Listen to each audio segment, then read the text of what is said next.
경우에 따라 다른 게 아니라 물이 위에서 아래로 흐르는 자연현상처럼 차트가 있는 모든 상품에 작용하는 무조건적인 법칙입니다. 네, 안녕하세요 수강생 여러분, 영리트레이더 김사부입니다. 이번 영상에서는 수많은 보조지표 중에 가장 기본 중의 기본인 이동평균선에 대한 영상을 준비했습니다. 먼저 개념부터 잡고 실전 타점 알려드릴 예정인데요. 우선 첫 번째로 이동평균선이란 지금 좌측 상단에 보이시는 비트코인 차트에서 좌측 상단에 보이시는 MA5부터 120까지 이런 텍스트들이 있고, 차트에는 이제 캔들과 함께 여러 가지 색상의 선들이 있죠. 이 선들을 바로 이동평균선이라고 하는데요. 이동평균선은 해당 기간 동안의 가격을 평균값을 선으로 나타낸 구조지표를 의미합니다. 예를 들어서 지금 보이시는 차트에서 노란색 선은 5일선인데요. 일봉 차트로 보셨을 때 노란 선이 5일 동안의 가격의 평균값이고, 1분봉 차트로 보셨을 때는 5분 동안의 가격의 평균값이 되겠죠. 15분봉 차트 기준에서 15 곱하기 5, 즉 75분 동안의 가격의 평균값이겠고요. 그럼 주황색 11선을 일봉 차트에서 보시면 당연히 10일 동안의 값을 의미를 하겠죠.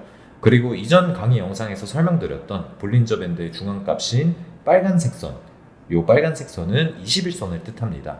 여기까지 이해하셨으면 상단에 써있는 5부터 120 이런 것들이 어떤 의미가 있고, 캔들 차트와 함께 나온 여러 가지 색상의 선들이 무슨 의미인지 어느 정도 이해가 되셨을 텐데요.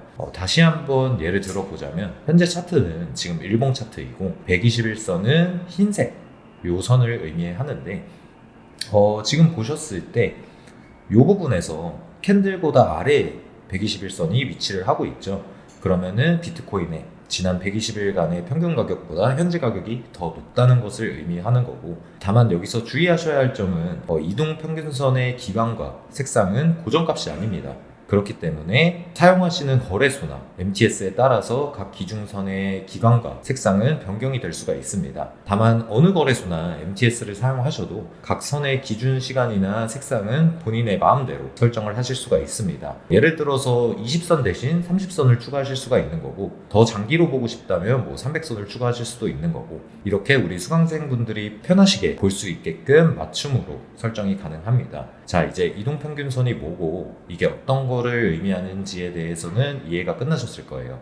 그러면 지금부터는 이동평균선을 차트 분석에 활용하는 방법을 알아보겠습니다. 코인과 주식시장에서 흔히 떠도는 낭설 중 하나가 이동평균선에서 정배열이 시작되면 상승 추세고, 이동평균선이 역배열이 시작되면 하락 추세다, 이런 이야기들 많이 들어보셨을 건데요. 여기서 정배열이란 5일선, 11선 같은 단기 이평선 아래로 61선, 121선 같은 장기 이평선이 위에서부터 순서대로 이런 식으로 나열이 되어 있는 거를 뜻을 하고요. 역배열이란 반대로 지금 현재 차트에서 보시면은 이렇게 장기 이평선들이 오히려 위에 위치하고 있는 이런 것들을 의미를 하는데, 어떻게 보면은 당연한 거지만 이동평균선이 정배열이 되어서 가격이 상승하는 게 아니고요. 가격이 수렴 구간을 거친 후에 상승하기 때문에 이동평균선이 정배열과 같은 모양을 나타내는 것입니다. 지난 수렴과 발산 강의 영상에서 말씀드렸던 것처럼 코인, 주식, 채권, 선물, 옵션 등 가격이 실시간으로 수요와 공급에 의해서 변하는 모든 상품들은 수렴과 발산의 과정을 거칩니다. 쉽게 풀어서 설명을 드리자면, 가격이 이전의 장기 추세보다 심하게 위아래로 요동치게 될 경우에는 다시 평균으로 회귀하게 되고, 비교적 평이한 박스권을 형성하려는 수렴 과정이 나타나게 됩니다. 이건 경우에 따라 다른 게 아니라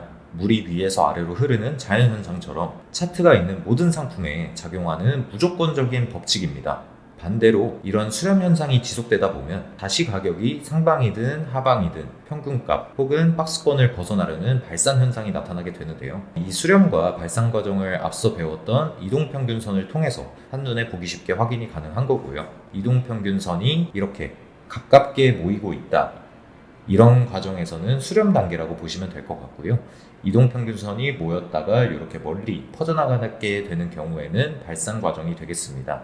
그러면 이걸 단기 트레이딩에 적용을 해보게 되면, 지금 보시는 차트처럼 분봉을 체크하면서 이평선들이 모이게 되는 수렴 구간을 확인을 하시다가, 단기 이평선과 장기 이평선이 비교적 가깝게 이런 식으로 모여있는 수렴 구간에서 거래량을 동반한 긴 캔들, 이런 캔들도 되겠죠.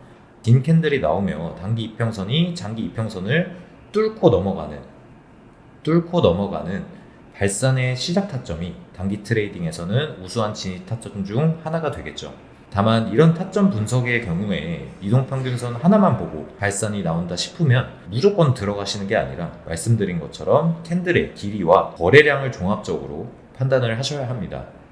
자, 오늘 이평선에 대한 기초 강의는 여기까지고요. 오늘 배운 내용들을 이해하는 데에는 이전 영상에서 설명드린 추세와 거래량, 수렴과 발산 요것들에 대한 이해가 필수적이기 때문에 매매에 대해서 심도 있게 배우고 싶으신 분들은 채널에 들어오셔서 이전 영상 시청 부탁드리고요. 그리고 실전 노하우가 담겨있는 조금 깊은 내용들은 현재 운영 중인 교육과정에 무료로 전수 중에 있으니 실전에서 꾸준한 수익을 유지하는 트레이딩에 대해 좀 더 심도 있게 배워보고 싶으신 분들은 하단 고정 댓글 링크로 말씀 남겨주세요. 다음 영상도 유익한 영상으로 찾아뵙겠습니다. 여러분들의 건승을 항상 기원하는 김사부였습니다.